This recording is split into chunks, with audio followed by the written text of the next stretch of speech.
Hello students, today we are going to discuss our next part of Russian Revolution, that is the First World War 1914 to 1918. This is the time period of First World War. It started in 1940 and ended on 1918. So very first, the basic facts of First World War I am going to make it clear to you. First is central power. The First World War fought between the two powers, mainly the Central Power and the Allied Power. Central Power: Germany, Austria, Hungary, Bulgaria, and the Ottoman Empire. These countries were the part of Central Power. And the Allied Power: Great Britain, France, Russia, Italy, Romania, and Japan. They were the part of Allied Power. So here you know that there were two powers: Central Power and Allied Power. And on the ascending of the duke France Ferdinand, इनके ascendance के बाद जो है वो ये first world war शुरू हुआ.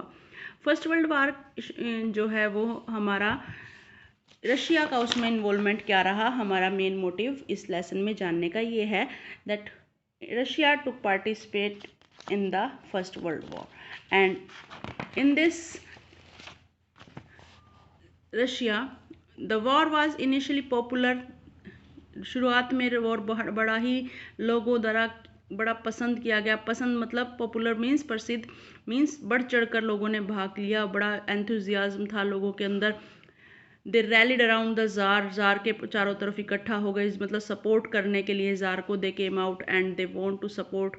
As the war continued through the tsar refuse to concert, but war continue जब वो शुरू हुआ तो जार ने ड्यूमा मीन्स पार्लियामेंट जो आपने पढ़ा था, czar refuse to consult that Dumas.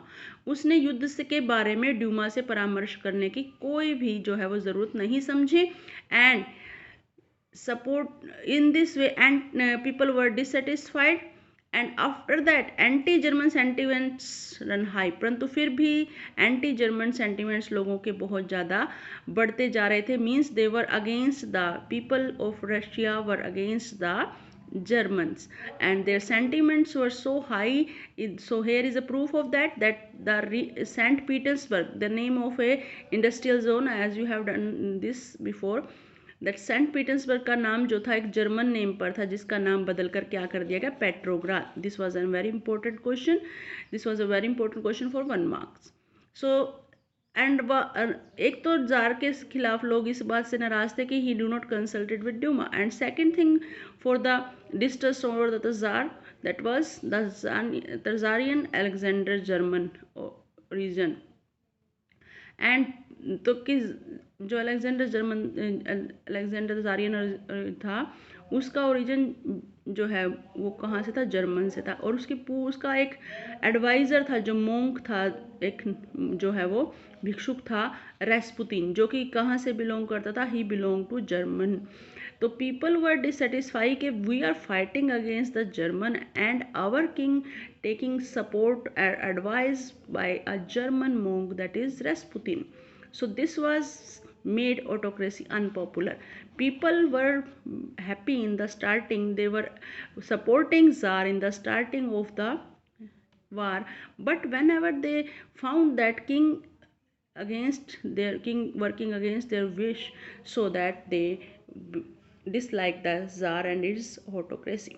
तो first world war eastern front और वेस्टर्न फ्रंट पर बड़े तेजी से बड़ी सफलतापूर्वक चल रहा था. ईस्टर्न फ्रंट वेस्टर्न फ्रंट क्या है, अब ये देखते हैं. ईस्टर्न फ्रंट एक एरिया था जहां जो बाल्टिक सी से लेकर के ब्लैक सी तक फैला हुआ था, जिसमें सारा साउदर्न आता था, और ईस्टर्न यूरोप जिसमें हम कहते हैं सारा कवर था. जर्मनी ने एक तरफ, इस रशिया और जर्मनी ने यहाँ पर एक फ्रंट बना लिया था.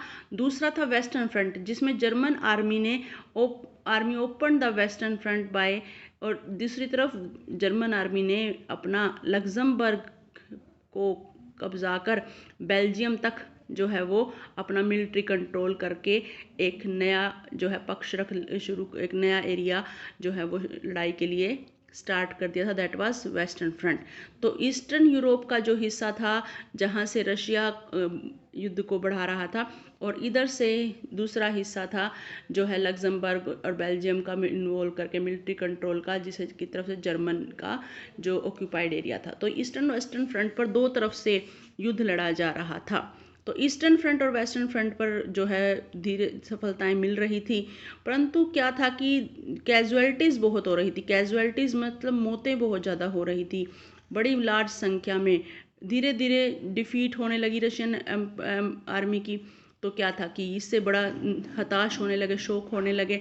आर्मी जो है बुरी तरह से हारने लगी जर्मनी में, ऑस्ट्रिया में 1914 में, और 7 मिलियन कैजुअलिटीज़ हुई। तो this was a great loss for the Russian army. और जैसे जैसे युद्ध हो रहा था तो रशियन आर्मी क्या कर रही थी, वो क्रॉप्स को डिस्ट्रॉय कर रही थी, बिल्डिंग्स को डिस्ट्रॉय कर रही थी, to prevent the enemy from being unable to live off the land, ताकि कोई भी शत्रु उनकी ज़मीन पर छुप ना सके, रह ना सके। तो ये डिस्ट्रक्शन जो क्रॉप का था और बिल्डिंग्स का था, इसके कारण 3 मिलियन रिफ्यूजीज़ हो गए।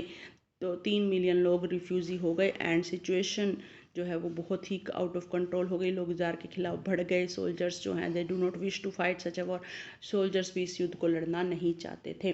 सो the war also had a severe impact on the industry, industry पर भी बहुत सीवर इम्पैक्ट पड़े, क्योंकि इंडस्ट्रीज़ के लिए कुछ तो थोड़ी संख्या में थी और कुछ कट ऑफ हो गई कंट्री की सप्लाई, क्योंकि जो बाल्टिक सी था उस पर जर्मनी ने कंट्रोल कर लिया और सारे बाल्टिक सी समुद्र के ज़रिए ही सारा सप्लाई इंडस्ट्रियल रॉ मटेरियल आता था। तो इस तरीके से रेलवे लाइन भी टूट गई और जो है रशिया की हालत बहुत ज़्यादा ख़राब होती गई, क्योंकि लेबर जो थी, लेबर शॉर्टेज हो गई। लेबर को तो युद्ध में भेज रही हैं।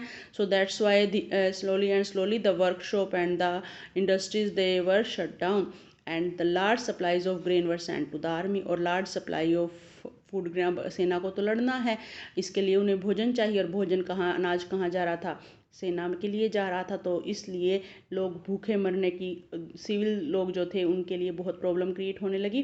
People in the cities they were having shortage of bread and flour, and the price of that also become high. So this was the condition of Russia during First World War. I hope you understand it.